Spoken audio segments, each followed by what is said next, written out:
Let's get to the massive oil spill now in the Gulf of Mexico. The race is on to come up with a plan B or a plan C after a giant dome simply failed to cap the leak. One unusual option, I should say, on the table, shooting garbage into a gaping hole in the well to try to plug it up. But before they resort to what's being called the junk shot, BP Energy executives plan to try something else. Let's go to CNN's David Mattingly. He's covering the story for us from Louisiana. What else is going on over there? Because it does not look good, David. Wolf, this latest attempt to stem the flow of oil at the bottom of the Gulf of Mexico comes in the form of a device called a top hat. This top hat, according to BP officials, is actually a smaller containment dome, a fraction of the size of the one they were attempting to use earlier. That dome was rendered useless when it filled up with crystals formed by gas and water. This dome, they say, because of its smaller size and they're going to deploy it in a different way, should be able to avoid those crystals and should be able to get in place where it could siphon off a large fraction of that oil that's now leaking into the Gulf. Now, while they're working on that, that should be in place by the end of this week. While that is going on, they're also working on that thing you were talking about called the junk shot. That's exactly what it sounds like. They're going to be injecting liquids and solid material into the piping system that they have down there to essentially clog it up, to shut off the flow of oil completely.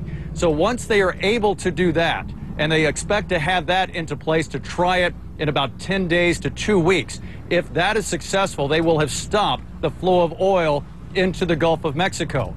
But this latest setback is costing us about a week, and every day so far, we're seeing another estimated 5,000 barrels of oil going into the Gulf. Wolf? Is that they're concerned that the spill may be shifting?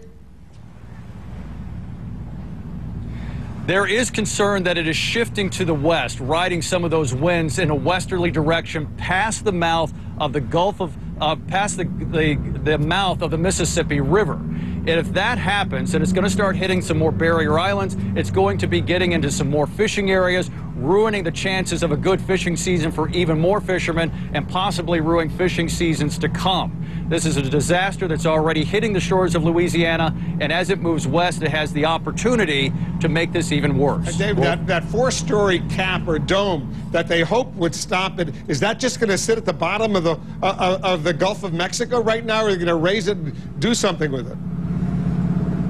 They don't have any plans to raise it right now. Right now, it's useless to them. They've just set it aside. They're going to try something new. So there's no point in wasting any time to bring it up right now. Nothing discussed about what is going to happen to it in the future. But they built that for a very specific job, and it didn't work. So it's just going to sit there while they attempt something else.